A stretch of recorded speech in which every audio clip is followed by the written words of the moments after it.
Un embargo pétrolier contre l'Iran et des sanctions contre sa banque centrale. L'Union européenne veut marquer un grand coup contre ce pays. Les 27 pays européens se sont mis d'accord ce matin. Le but est d'assécher le financement du programme nucléaire iranien. Yann Anthony Nogues à Bruxelles pour BFM TV.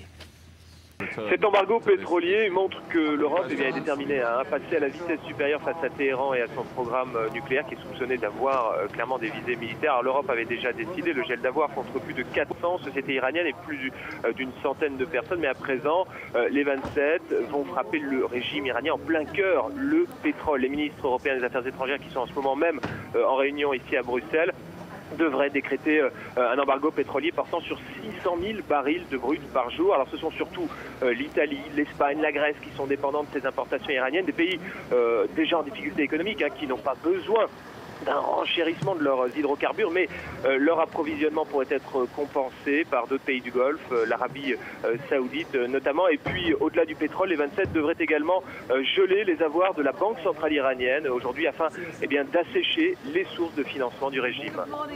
Alors les cours du pétrole ont immédiatement réagi avec une légère hausse. Ça pourrait créer un rebond des cours si on ne trouve pas d'autres fournisseurs de brut.